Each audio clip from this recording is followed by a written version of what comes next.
Hello, my channel mammals. Guess what? I have a very short video just to show you a few little changes that have occurred since selling a few things from Yankee.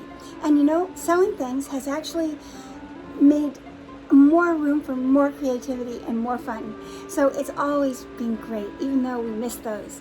We love where they've gone, and we know that they're going to have a better home.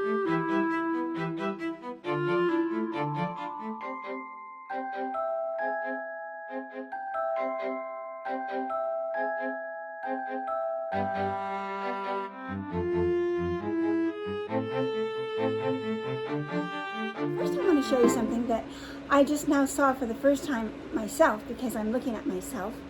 And one of you gave me a whole set of button brooches, basically. These are buttons that button onto buttons. And she gave me all different colors, and I just figured out how to put it on, and I put it on my blouse today over a button right here, and it's almost like it's a button brooch. Isn't that great? I think it's so beautiful. So that was really fun to share with you. I didn't expect that to be one of the things that I'm showing you. So here we go. Also, I'm trying to look you in the eye, even though I'm looking at nothing. I'm trying so hard, but it's very difficult. So sometimes I'm not looking at you. I'm sorry, but I'm thinking of you. Okay, here we go. So the first thing is that this is just a small thing, but this is a portrait of our cat. We call him Chum. And he was upstate with nobody paying any attention. He's a great subject for a painting, isn't he? And then what was here is now in here, and I never expected to like it in here. But I thought, oh, you know what? It's better than out there, because out there it's dark and in here it's light, and it brings a kind of mysteriousness to this room that is just almost too gay. Do you know what I mean? It's just so sweet and pretty, and so I love the ruggedness of that. It's called was the beginning of an idea I had for a collection of MacKenzie-Childs, which I didn't ever get to complete. But it's called Plum Line. And Plum Line has a double or triple meaning, actually. It's the name of our collection that never got off the ground. And a plumb line is actually a line with a weight on the end of it that you drop to show what is the straight. It's almost like a way to show where is the actual gravity, where's the actual straight line. And so it's called a plumb line. It means it's plumb, it's straight. And it also is like a water line, a plumbing line. Anyway, okay, so there it is. There you go.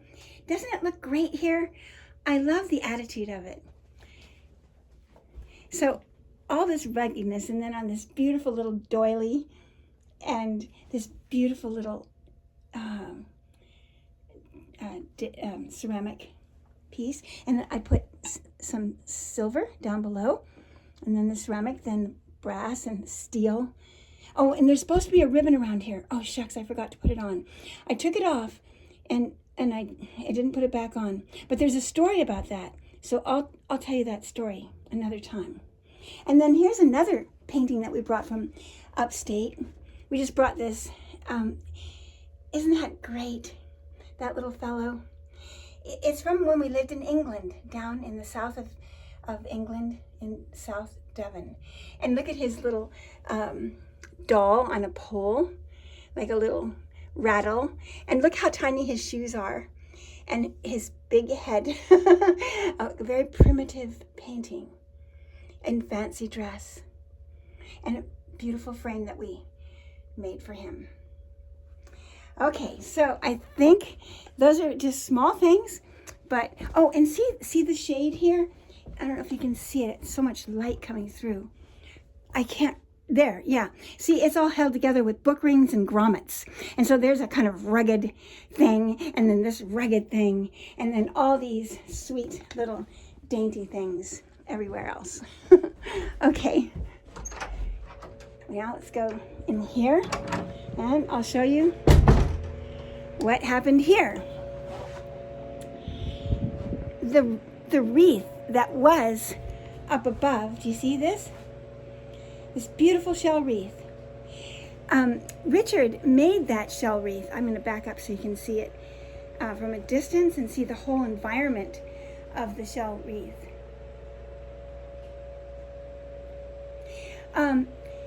It's made largely out of things that we ate, and he just always had them washed, and we had to enjoy the stench all the way home from dinner, and then saved them and then dried them in the sun and turned them into this beautiful wreath. But it never looked so well as it does here. Something about it, it's not swallowed up in space. Instead, it swallows up the whole environment. And I love how this rattan, which is faded by the sun, it actually is enhanced because it has the other things that are faded by the sea. So I think it's better than ever. And then we moved this little mirror over here next to my great-granddad and a few other completely superfluous things. I think that, oh no, I have to take you up to show you what happened up above that took the place. We're going up the ladder way, okay? I'm going to let you walk up on your own. Here we go. And around the corner, watch your footsteps. Ta-da! Meet Heather at, let's see, how old was she?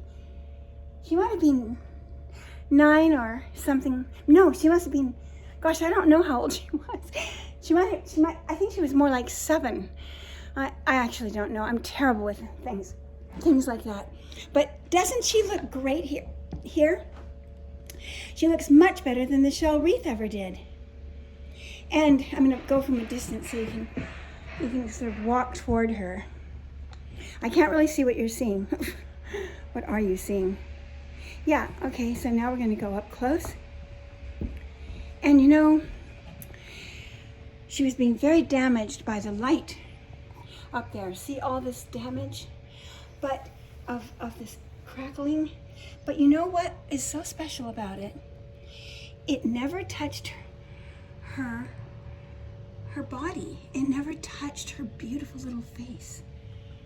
Look at that.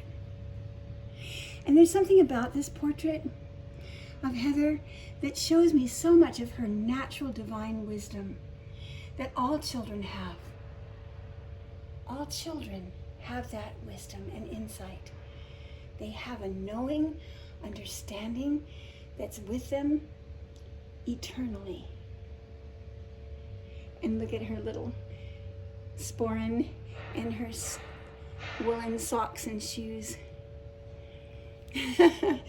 So, and it was funny because every time I brought her to this wonderful friend who's the artist who painted this, Louis Bryden, she had on, it was during summertime, so she had to wear this winter kilt, and she had on pink ribbons one day, and the first day that she put on the little kilt and jacket, she didn't think to change her ribbons, it didn't occur to her, and he painted her with her pink ribbons. And I can't imagine a better color of ribbon. There's something about it that just, it's just so perfect. And Richard made this beautiful frame out of several old frames, but it was a lot more work than it appears. He had to actually make parts. See this laurel around here? The laurel.